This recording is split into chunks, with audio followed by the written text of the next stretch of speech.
Bien, bienvenidos a la sesión coordinada para el día de hoy. Es la tercera sesión del Diplomado de Derecho y Familia y Violencia contra los Integrantes del Grupo Familiar. Mi nombre es César Salomé Cornejo, director ejecutivo del Instituto. Ya el jueves también me presenté con ustedes. El día de hoy tenemos ya la presencia de nuestro querido amigo y doctor, el doctor José Rodríguez Tanta, juez superior de la segunda sala de la Corte Superior de Justicia de Lambayeque.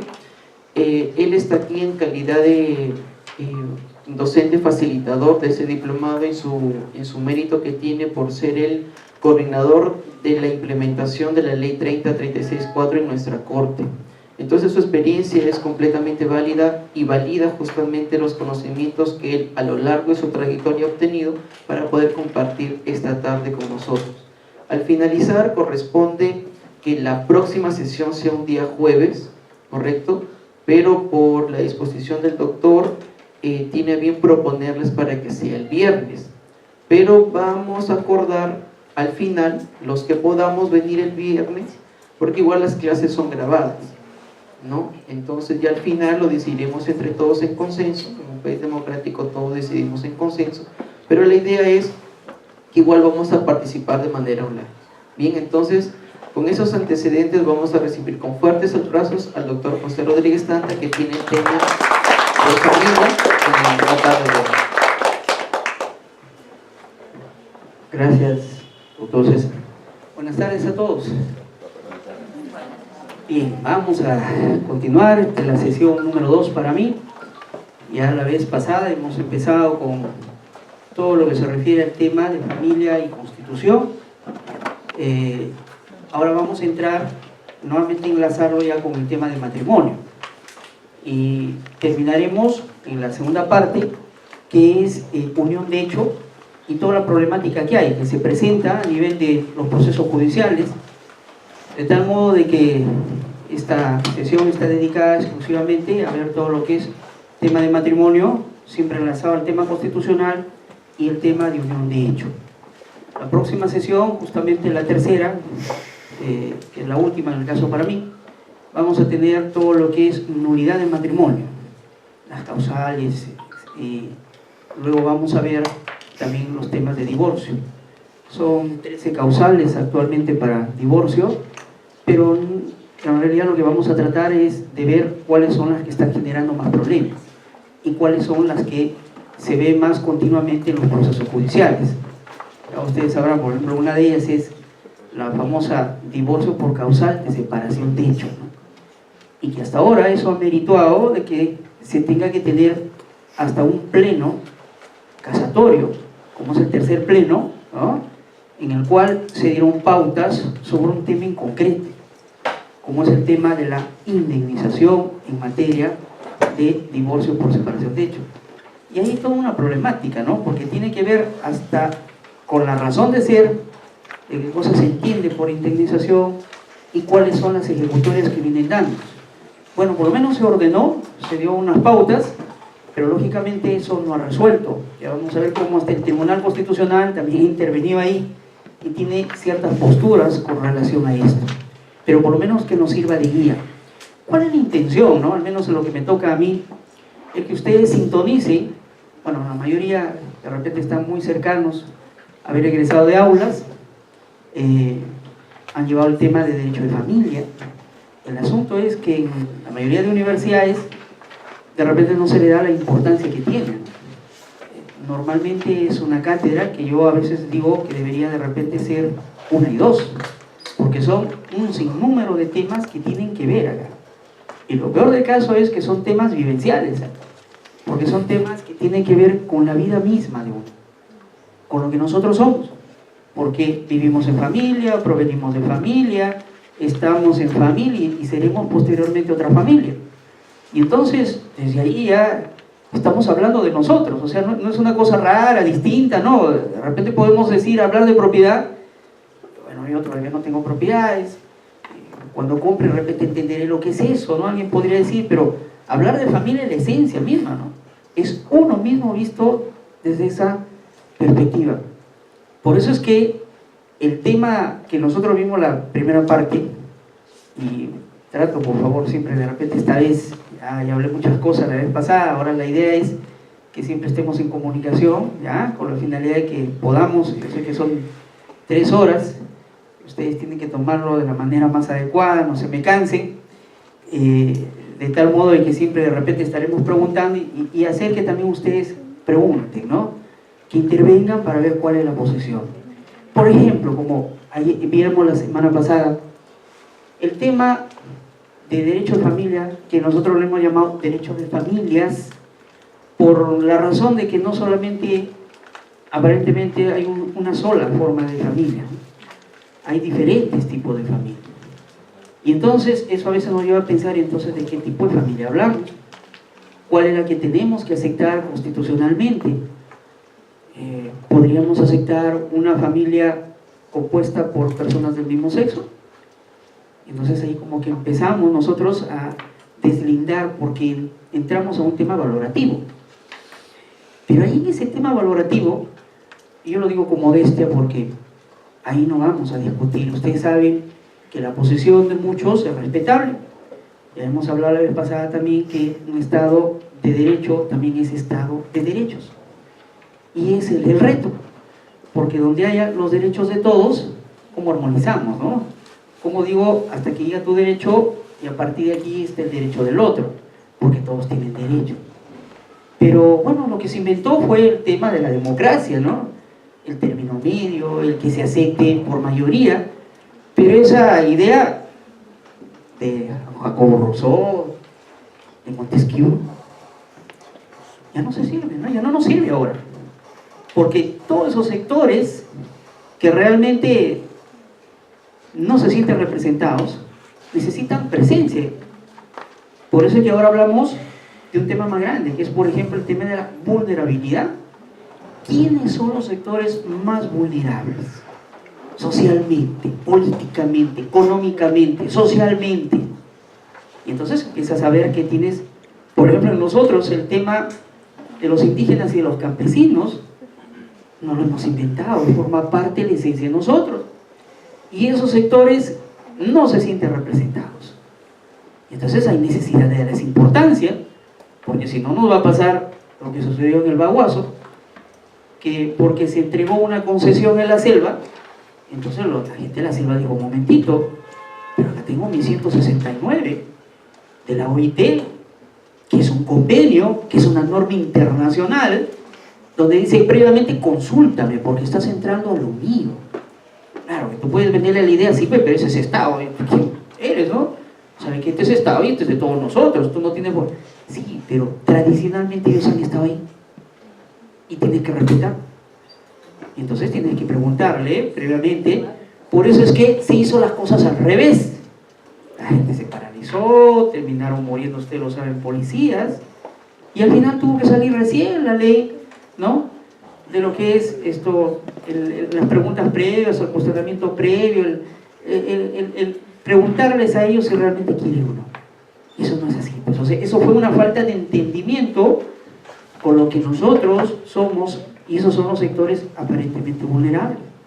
Igual, por ejemplo, cuando ustedes van a entrar ya de lleno, y creo que lo han hecho ya con la otra Carla, en los temas de protección a la mujer, alguien por ahí se le ocurre y dice, oye, pero ¿por qué no sale mejor una ley de protección al hombre? Si tanto están hablando de igualdad, entonces pues igualdad, debería ser también ley de protección al hombre y a la mujer. Como lo acabo de escuchar, por ejemplo, me he pasado una hora chismeando lo del Congreso, entre las 2 y la 1 de la tarde, unos han estado de repente atentos, el caso Mamani. Pero fue fabuloso, porque a ver qué van a decir, ¿no? Frente a una situación como esa, que tanto estamos hablando de temas de mujer, de temas de vulnerabilidad, como es, pero ustedes hubiesen escuchado, ¿eh? Simplemente ojalá lo puedan repetir para que vean, porque hay una congresista ahí de cierto sector dijo, no, pero acá somos tan iguales el hombre y la mujer, es cierto. O sea, igual de quedar, eso es una verdad de perogrullo, pero entonces ¿por qué salió la ley diciendo de protección a la mujer? La primera que se dio, ustedes saben, la 26260 del año 1992. ¿Por qué? Porque se le ocurrió a alguien, ¿no? Porque la Constitución española de 1978, está vigente, tiene más de 26 artículos que se refieren a la mujer. Y entonces uno empieza a repensar, por ejemplo, mirándolo desde el lado del Perú, que no ha habido esa famosa igualdad, que no ha habido esa equidad. Código de 1902, vigente, ¿eh? Código de Comercio, habla de la diferenciación, de que para que tengan negocio o comercio, como habla ese Código de Comercio, la mujer tiene que pedir autorización al hombre. Eso está ahí, porque el código todavía existe, no ha sido derogado, hasta mientras no exista otro Código de Comercio, va a ser difícil, no se ponen de acuerdo. Una vez hablaron de un código empresarial, pero a lo que iba, ahí está la diferenciación. Y luego empiezas tú a mirar cuánto hay de diferenciación. Por ejemplo, Código Civil de 1936, el anterior al que tenemos, ¿no? 1984. ¿Qué decía el Código de 1936 con relación a la sociedad conyugal? ¿Cómo era, por ejemplo, el tema de las cuotas cuando había que dividirse frente al fallecimiento del cónyuge varón? Decía que la mujer recibía una cuota tan igual como los demás herederos. O sea, era igual que un heredero, un hijo, por ejemplo. Y no podía ser más, ni sumando sus sociedades gananciales, ni su herencia, más que una cuota de los demás herederos. O sea, la mujer era una hija más. ¿Sí? Esa era la interpretación. Ahora, Código 1984, no es así. Primero se separa la sociedad de gananciales, ¿no es cierto? Lo que ha contribuido, porque los bienes son de los dos, y luego lo que sobra es la herencia para que se dividan entre todos los herederos, en donde recién la mujer también es una heredera más, ¿no es cierto? Entonces, ha cambiado. Eso lleva a que se sume su sociedad de gananciales más su cuota de heredera, entonces ella siempre va a llevar el mayor porcentaje.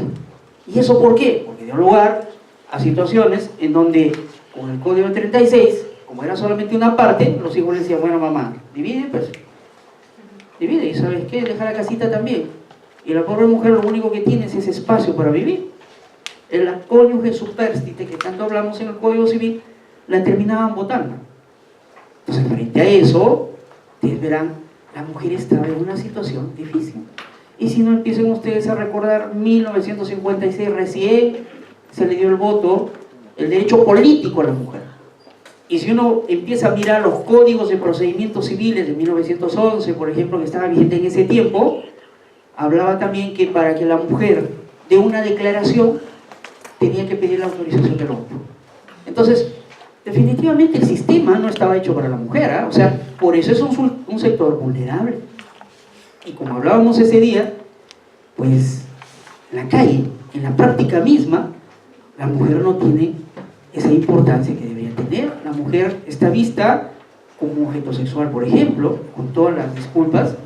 Entonces, frente a que eso no cambie, definitivamente necesitamos y tenemos a una mujer con la necesidad de que se iguale. Por eso la razón de la ley de protección a la mujer. Felizmente que ahora sí se dice, sí, pues, pero hay que hacerlo extensivo también a los otros órdenes familiares, y entre ellos también el varón, porque el varón también puede beneficiarse, y de hecho que se beneficia porque ya es para los dos, pero de inicio tiene que reflejar a los sectores vulnerables. Entonces, eso es lo que tenemos ahora, un cambio total y con una necesidad de que la norma de alguna manera exprese.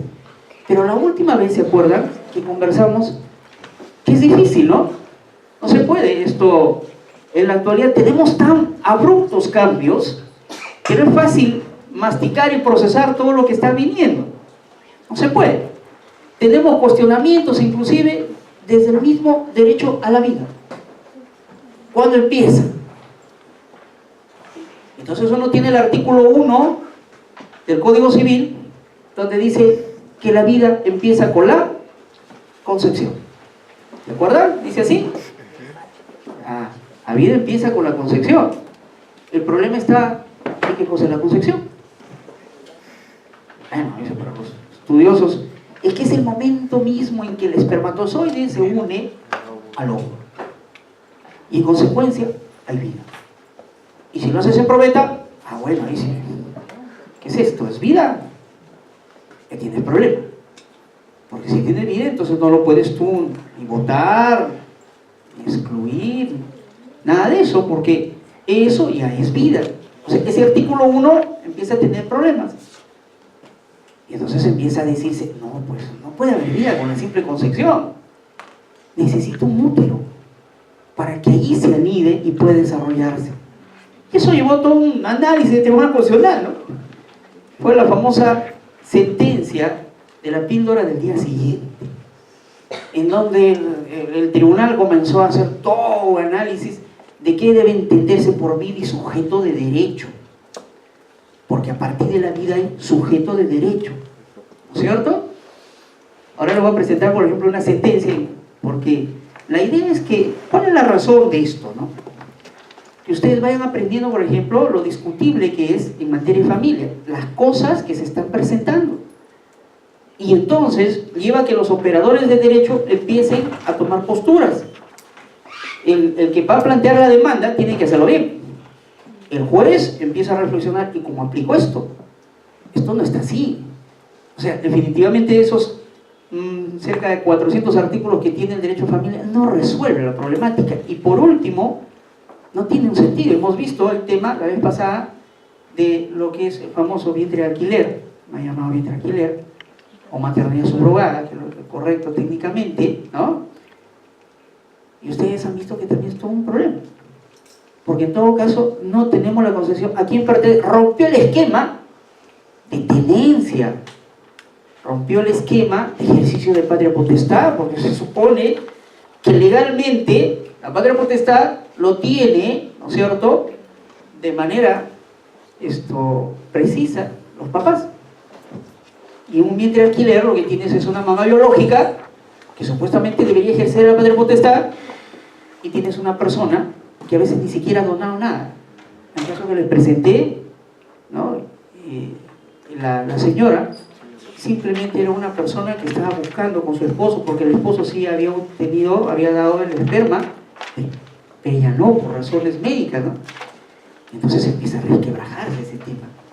¿Qué hacemos, no? Así como lo han visto ustedes a los chilenos sacando a los niños, lógicamente, pues, o sea, era curioso. Había nacido de una mamá biológica, había nacido un día 28 de julio y ellos entraron un 30 de julio y lo sacaron el 1 de agosto. Entonces ahí, cuando fueron a acreditarse en la frontera, el control, le dijeron, oye, pero los niños estaban el 29 y usted dice que son los papás, ¿cómo es esto? Entonces dijeron, no, pues acá hay una trata de menores. Y en consecuencia, por eso digo, una fiscal tuvo que intervenir y se originó todo esto. O sea, en derecho a familia tenemos temas que están allí, ¿no? Es cada vez más discutible. Por eso que la última vez dijimos que lo que tenemos que hacer es mirar desde afuera, es mirar desde los diferentes tratados internacionales que se tienen. Ahora tienes un montón. El tema de violencia, de hecho, que les habrá dicho la doctora Carla, hay que conocerlo de dedillo, lo que es Belén do Pará, porque ahí está el tema de violencia. Y por ejemplo, la última sentencia que les di, que lo vimos en la última clase, que es el caso de algodoneros, que así lo llaman, es importante porque ella habla de riesgo, y esa es la definición que se utiliza y que se ha recogido en la norma para hablar de riesgo como una de las formas. Por eso hemos hecho hasta una ficha de valoración de riesgo, para saber cuándo.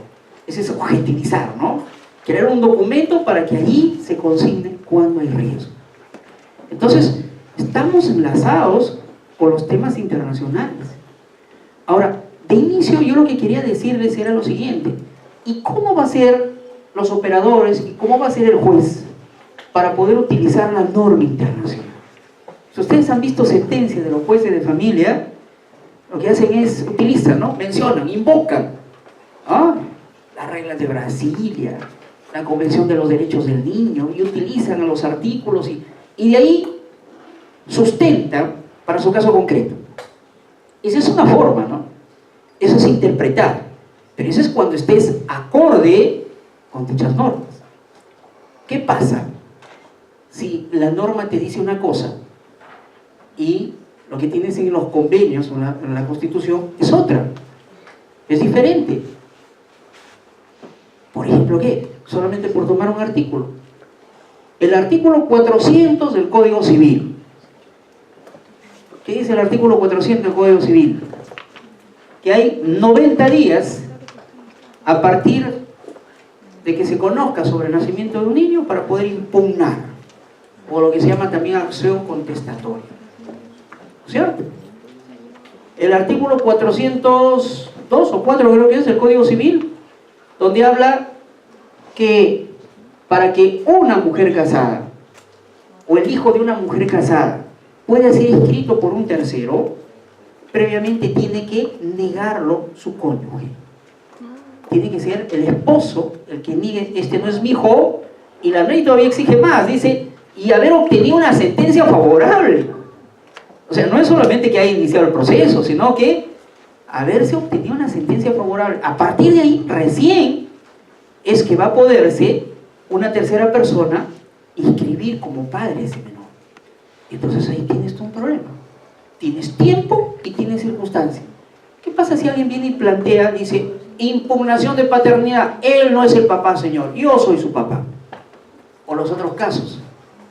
Me acabo de enterar, señor juez, me acabo de enterar que mi hijo no es mi hijo, que yo no soy su papá, y así que, ¿cuántos años tiene el niño? 13.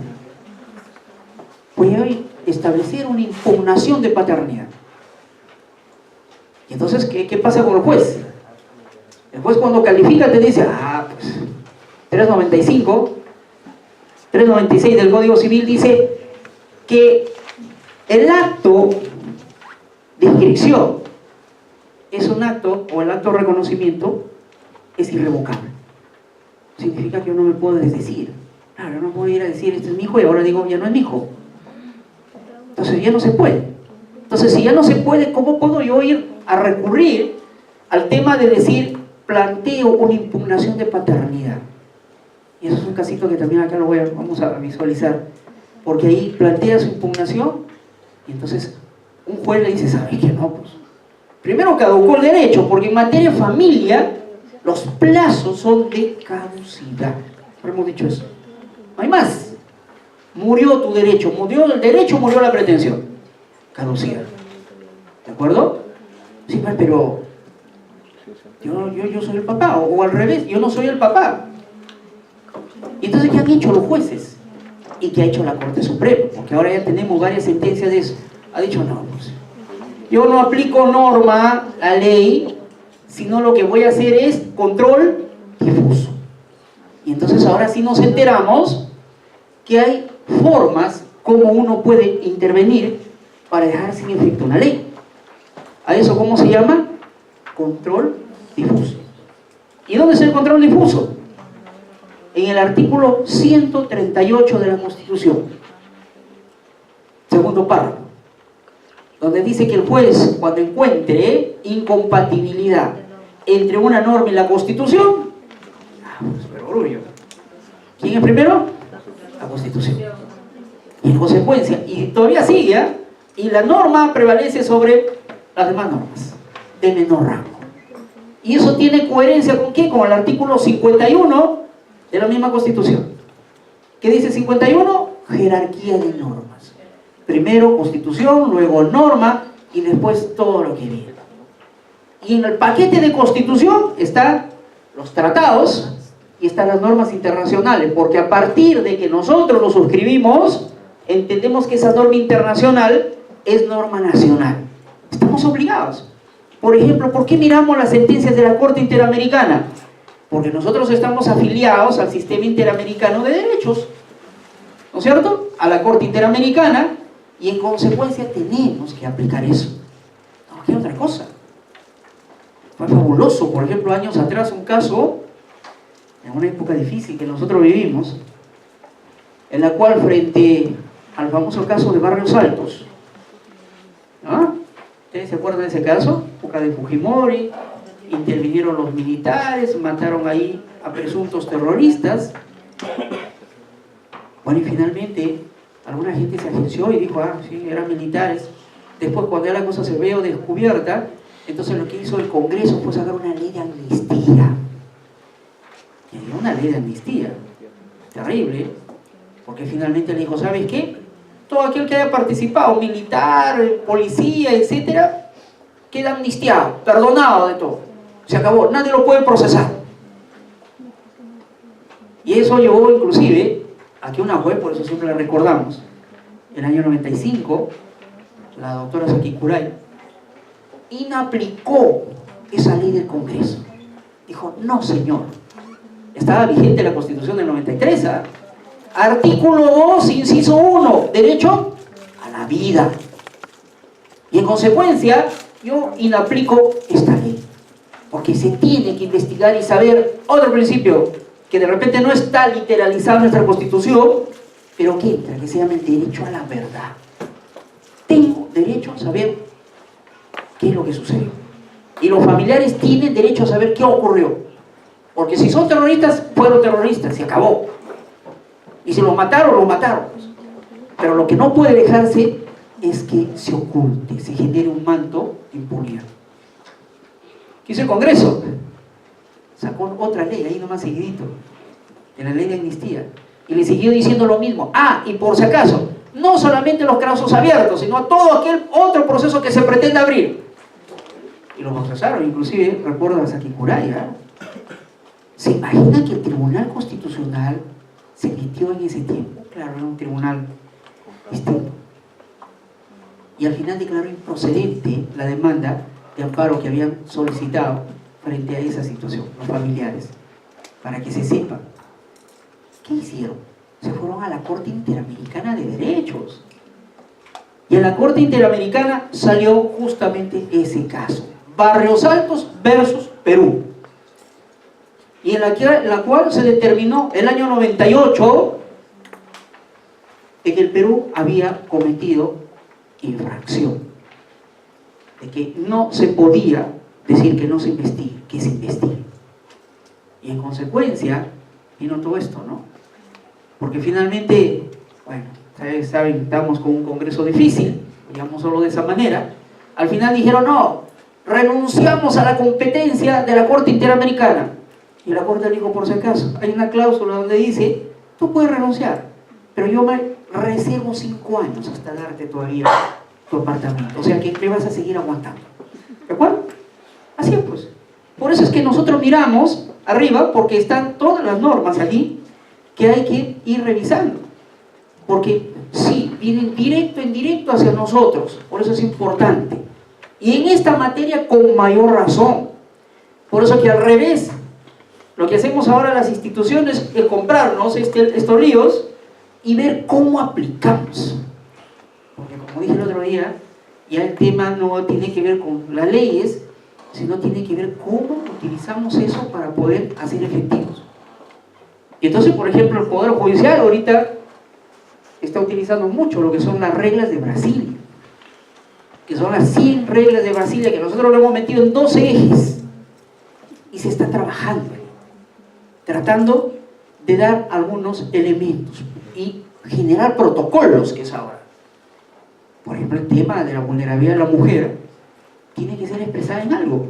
Las instituciones tienen que expresar. Cada institución, por ejemplo, aunque sea una cosa chiquita, son los aportes. Bueno, dentro de ese escenario nace, por ejemplo, esto de tener un nuevo juzgado de familia, juzgados de 24 horas, equipos multidisciplinarios, porque lógicamente tiene que, o sea, no solamente va a predicarse la idea de que, oye, ¿sabes qué? La mujer es vulnerable y aquí está tu ley. No, ese es el error que siempre hemos tenido. O sea, en concreto, ¿qué cosa es lo que estás haciendo? Porque si no, entonces es una contrariedad, ¿no? Es como sacar una ley, por ejemplo, de acoso sexual hace 2 meses por el Congreso, y un miembro del Congreso es lo primero que hace. O sea, no tiene sentido. Y qué bueno que han hecho catarsis el día de hoy, porque una congresista inclusive llegó a decir que también otro congresista la ha tocado. Y bueno, por ahí nos faltó, le dijeron, pero ¿por qué no denunció usted a tiempo? Gracias a Dios que se rectificó. Le dije, un momentito, ese es el problema que hemos tenido. Miren los estereotipos, ¿eh? Así trabajábamos antes. Yo también le decía, en otra oportunidad al juez penal, decíamos, le preguntábamos, pero ahorita después de 8 meses vienes a denunciar y que te han violado, no se nada, pues. Ese es un estereotipo, porque la circunstancia de la mujer es distinta, y eso es lo que se quiso generar, pues. Dijeron, ¿qué? Oye, ¿no te tocaron en la mañana y tú, hermosa, vienes en la noche a denunciar? ¿Qué te pasó? ¿Te cambiaron de...? No, el asunto es que entiendan ustedes que esos son espacios, por eso que creo que lo entendieron bien, y la congresista dijo, sí, eso ocurrió cuando empezó esto, hace 2 años en el Congreso. Que otro congresista vaya y lo fastidia. Pues ese tema de acoso no ha sido fácil tampoco regularlo, porque ni los argentinos han podido, ya que los escenarios son muy dificultosos. ¿Cuál es el contenido con carácter sexual? Y eso va a depender, no sé, de subjetividades o de objetividades. Porque el cogerle la mano a alguien puede ser hasta suficiente.